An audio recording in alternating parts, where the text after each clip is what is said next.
Okay, the AI madness is not stopping because we just had another busy week with releases from OpenAI. I think they released the best feature ever. We'll talk about it. Google following suit with a bunch of new models. And furthermore, there's a mobile app from Replit that will build you other mobile apps with their agentic system. And it's free to try. All of that and so much more in this week's episode of AI News You Can Use that will be sort of agentic. At least that's the main theme that connects most of these things because these companies are shipping and I am here for it to report on all the releases that you could be putting to work today. Let's begin. So the main releases over the past week or two have absolutely been out of OpenAI. Following some of the DeepSeek technical breakthroughs and the open sourcing of their thinking LLM, OpenAI has been shipping. Matter of fact, I think in the last 2 weeks, they shipped more products and relevant features to the consumer than they did in all of 2024. Now, the two main ones here are Operator that they shipped and even more importantly, the deep research feature that we got this week. I created a standalone video on that. It includes multiple example prompts that I ran in there, and I strongly encourage you to check that out if you haven't seen it yet. This is one of those features that when it came out, I immediately grasped the potency of it. And even in the video, I stated that, hey,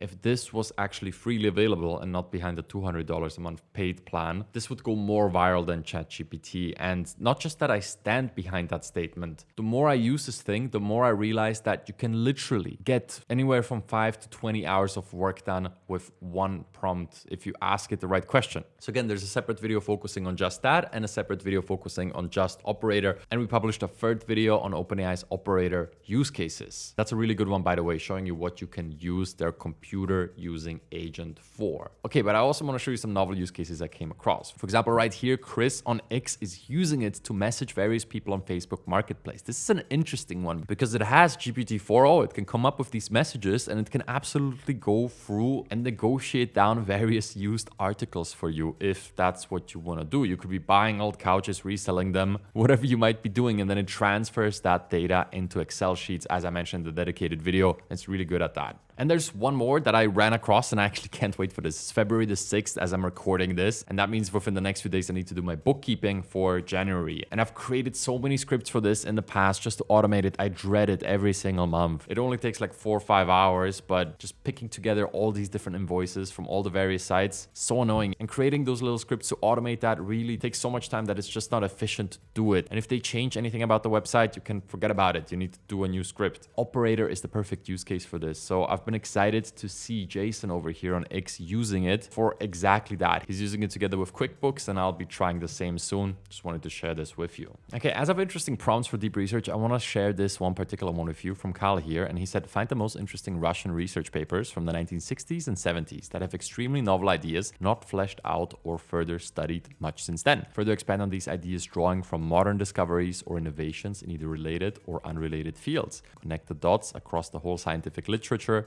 as much as possible. Voila! And then you get a report on all the technologies explored in Russia in the 60s and 70s during the Cold War that never really led anywhere. I wanted to include this as an answer to all people claiming that, hey, just comparing different camera models isn't really a worthy use case. No, it's not, but it's a relatable example and I like to use those. If you want something a bit more out there, well, there you go. How about a 10,000 word long report on Bongard's visual pattern recognition puzzles and some good old mirror matter theory from 1966. All right, there you go. That's a fun template that you could customize to other eras. Maybe give it a more specific theme that you want to explore within the papers. As long as they're in the public domain, this should work pretty well for you. But really the overarching story here is that agents are here. And they're accessible to consumers. If you can afford the $200 price tag of ChatGPT Pro, these are the first two agentic products out of OpenAI. Operator is pretty neat. Deep research is insane. Now here I'm going to share my second thoughts on Operator because I've been using this thing every day since the release of it. Matter of fact, I think every single grocery order that I've done since the release of Operator happened with Operator.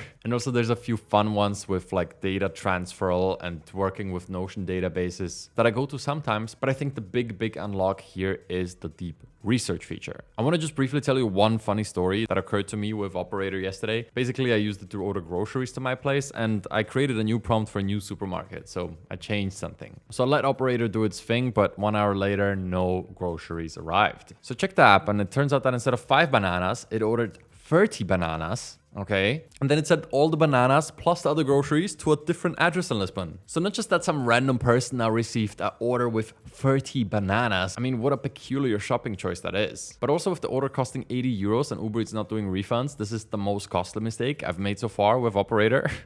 And it just goes to show that this product might work in most cases. I changed up something in the prompt and all of a sudden it made mistakes that cost me real money. But I guess my ultimate point is that the one use case that has been really sticky for me is this grocery ordering stuff. The data transfer stuff is sort of like one-off tasks that I give it sometimes, and they save me anywhere from 20 to 30 minutes. On the other hand, deep research, literally when you give it things that you're working on, especially relating to this job or researching all these tools, it saves you hours per prompt. And to give you something practical to take away from this, my favorite thing with deep research so far has been creating these massive tables where you give it freedom to give it as many columns as you wish. So if you're doing product comparisons or you want to research a topic, asking it for a table with, let's say, 15 rows and as many columns as necessary produces incredible outputs. These massive comparison tables that let you learn new things, understand new things, make decisions in a fraction of a second. I included some examples here as B-roll while I talk about it, but I just really wanted to highlight that these two products out of OpenAI that came out this week and last week have some staying power. And these are two product categories that we're only going to see more of. I'm going to keep covering any alternatives that come out, but right now nothing comes even close to the potency of Operator and deep research. I think all the alternatives, whether open source or from Google or whatever to it, they're not potent enough for me to recommend them. But unfortunately, these two OpenAI products are behind the $200 paid wall. That will change over time and we'll cover that as it comes out. All right, in other ChatGPT news, the most minor update, but I did want to mention this. They increased the memory limit within ChatGPT Plus, Pro, and Teams by 25%, meaning you can save 25% more memories. Now, as I mentioned many times before, this is a beginner to intermediate feature. Advanced users craft their own custom instructions, so you can use the memories to gather different commands, but then you put them into the custom instructions, so you really have control over what it has, and it doesn't just randomly add new facts as you start up new chats. But for anybody using memories, you can save 25% more of them now. So yeah, if you're using that, this is a nice to have, and I love that they keep improving ChatGPT, as that is still my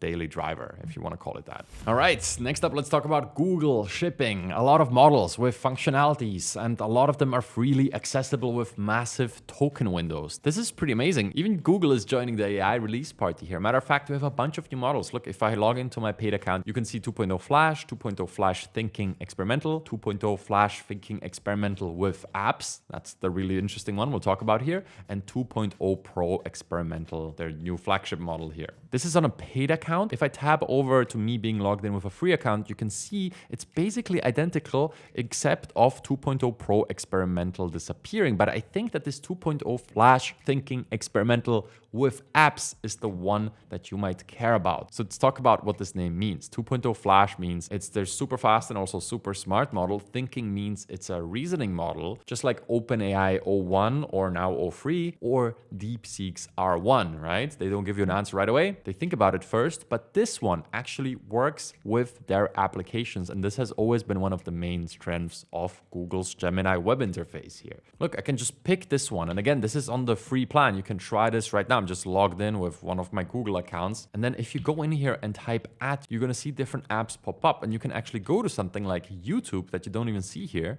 Because I need to enable it. So if I go to my settings, I got to make sure YouTube is enabled, which it is. Let's try this again.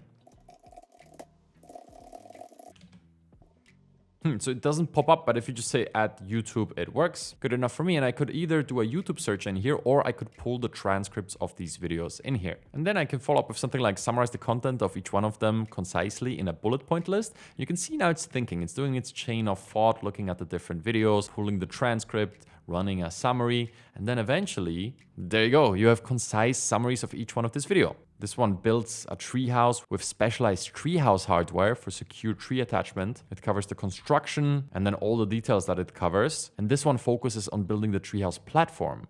So, okay, the title does suggest that. This one also does the platform only. And if I wanted things like building a ladder, that's covered in this video. So for example, I could even go into here and just search for a ladder, and I'll see that actually the first one and the next to last video are the only two that focus on a ladder, if that's what I'm looking for. So this is a really powerful way to browse YouTube. YouTube, no? And this is just one of the apps here. You could also use the other ones like the Google Calendar integration. So you can talk to your calendar, summarize what's coming up in the next day and so on. So this is a real superpower that Google is just better at than anybody else because obviously they own YouTube and Google Calendar. You could even link this to your Google Workspace by enabling this. And then you could work with your emails, your Google Docs, your Google Drive, and even Google Maps. I feel like those are the most useful ones, like for flights and hotels. Can be good to research, but I think the productivity unlocks with something like YouTube here or having access to all of your mails is just larger. And again, I'm still on the free plan here, right? So if I tab on over to the Pro plan, I have access to 2.0 Pro Experimental, which, you know, is their state-of-the-art LLM now, but like, what should I even make of this one? Because there's so many good LLMs now. So I haven't used this one yet, but I can tell you what the word on the streets is, so to say. Basically, they say it's good at coding tasks, but I've been told that Cenat 3.5 and O3 Mini High or DeepSeek are still superior to this when it comes to coding tasks. But it comes with a 2 million context token window. That is around 3,000 pages of text. That's a lot of text, probably way more than most people need.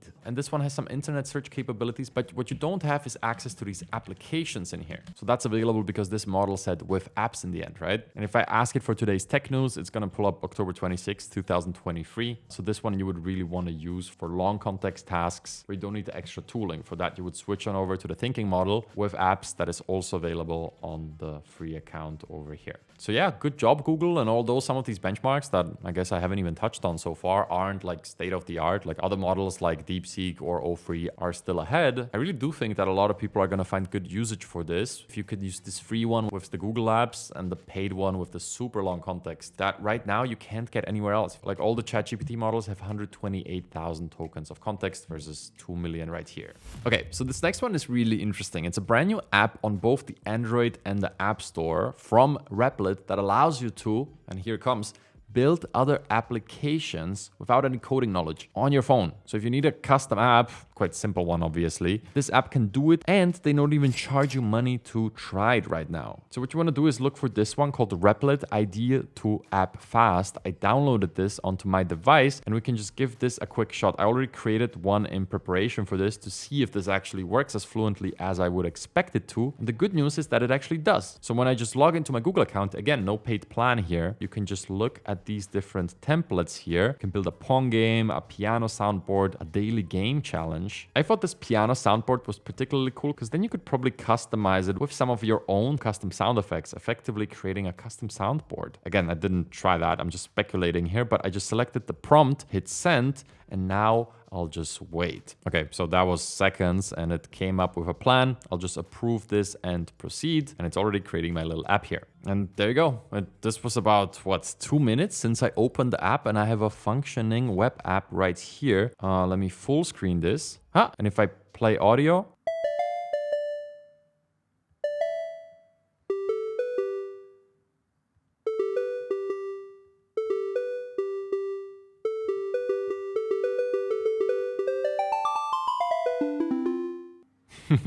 yeah, I could further customize it. Isn't this just by itself amazing already? If you've never tried one of these agentic application creators like Replit Agent, Cursor, or others, this is a great opportunity to get your hands on this to at least get a feeling for how they work. And it's free right now. Not sure how long this is going to remain free, but there you go. Replit mobile app that creates other apps. Next up, I want to quickly talk about this story. I mean, it will be something that we will be able to use. The European Union is investing $56 million into building an open source LLM that speaks all European languages. I mean, what is going on here? ChatGPT is excellent at speaking all European languages. I can tell you from working with a Slovakian company, all the models speak perfect Slovak. And Slovakia, if you're not familiar, is one of the smallest countries in Europe. 5 million people in total, and ChatGPT does an amazing job at speaking it. Even the voice assistant does that. Why does the European Union need to invest $56 million into developing an open source LLM? We have all of these amazing LLMs coming out. Last week, we featured the new Mistral Small Free. Actually, it turns out that this generated quite a bit of buzz and it seems to be one of the best non-thinking models, non-reasoning models that you can run locally. 70B performance at a 24B size. This is a French company and these models also speak all European languages. So what's going on here except of politics? I mean, they want to be seen as AI ready, but really all this is virtue signaling. And I know that the bulk of this audience is from the US, but still, I personally am born and raised in Europe,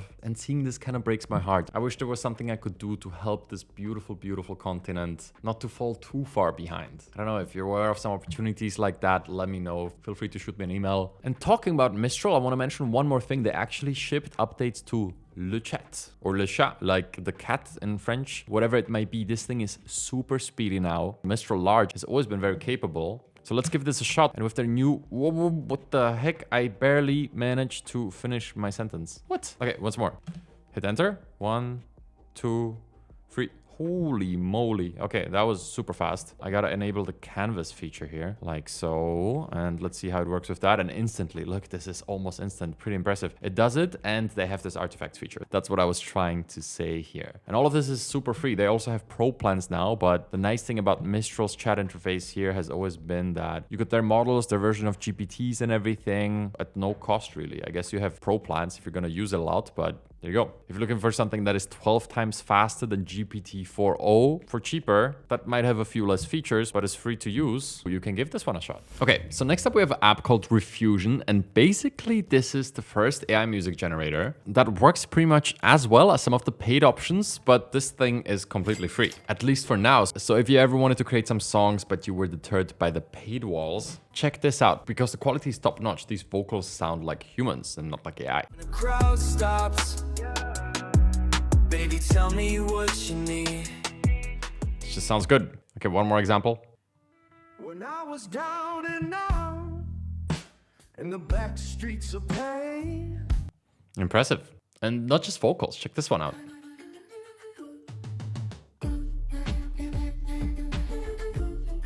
This one is I don't know about you. I'm feeling this one. Yeah, gotta agree with Robert Delta here. Making this free is pretty legendary. Legendary. All right, next up I want to briefly show you something that me and the team actually created over the past months. It's a little self-assessment quiz that takes less than a minute that will recommend custom generative AI learning resources for you. And it's 100% free. Check it out. You can just go to the first link in the description. I can answer these questions. It's just a few super basic questions and you will receive free recommendations. One of them is a list of prompts that we have found to work really well for your particular level and interest. For example, these business-focused prompts work really well, like applying these real-world case studies to your own business. Now, these are the more advanced ones if you're already experienced with AI. If you have less experience, we'll give you simpler prompts to start with. And it comes at no cost. Just as a part of filling this out, you opt into our weekly newsletter. That's it. So if you like what you see in these videos, go ahead and get your custom prompt recommendations, a free guide, and a course recommendation within our community as a part of it for free right now. First link in the description. Okay, let's look at the next piece of AI news that you can use. Next up, we have this story, and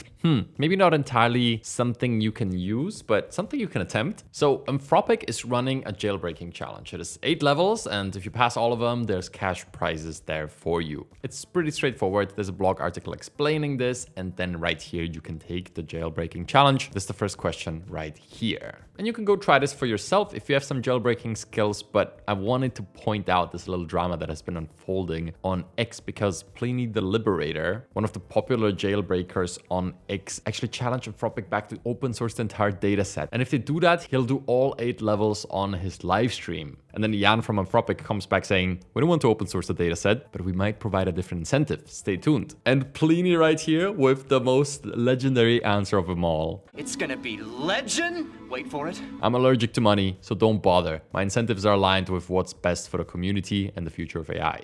Are yours? Dairy. Ball is in your court, Jan. So I'm gonna be following this pretty interesting story right here. And if you want to give jailbreaking these 8 questions a shot, you can try it. According to Anthropic right now, nobody solved anything beyond level 3. Okay, another quick story that I wanted to throw in here is one of the top video models getting one of the best features that was originally released by Runway. But now, as to be expected, all these other video generators are also getting some of the tooling. This one is called Director Mode, and you can basically control the camera. And this one also comes with various presets. What I really like about some of these video generation tools is that they come with comprehensive tutorials. So right here, there's an entire Notion page they made that shows you all the different presets, how to use them, what you can expect from a shot of this goat if you apply the push-in preset on it.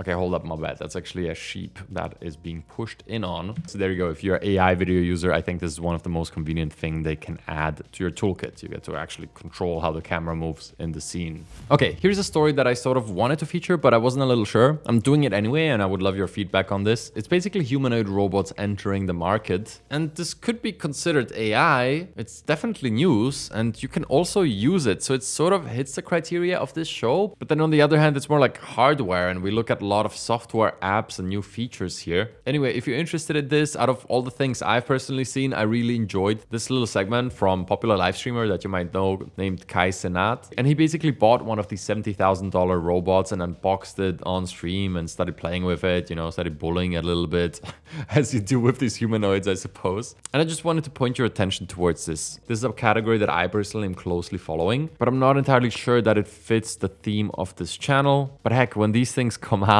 I would love to review and test them for you here. At the very least, I'll be throwing in a story like this here and there. And I just figured if you don't want to spend $70,000 yourself and want to see what this can basically do and what the unboxing experience of something like this looks like, I mean, it's a new product category to something that is very close to generative AI applications. I'd recommend to check out this video. I had a good time watching this. All right, and that's really everything I have for you today. To round things out, I want to mention that we did a live stream earlier this week, which looked at various thinking model use cases. So if you're looking at all these releases like Gemini Advanced that is thinking, like O3 Mini, or even R1, and you're just wondering what are some unique use cases for this? What could I be using this for? I ran a 1 hour long live stream on the channel where we looked at various community challenge submissions of what people watching this channel are actually using this for. I picked the 5 best ones, covered them in 1 hour, and I truly believe that everybody can learn something new in there about how to best utilize these thinking models for yourself. So go check out that stream, maybe put it on while you commute or cook, and other than that, I will see you next week.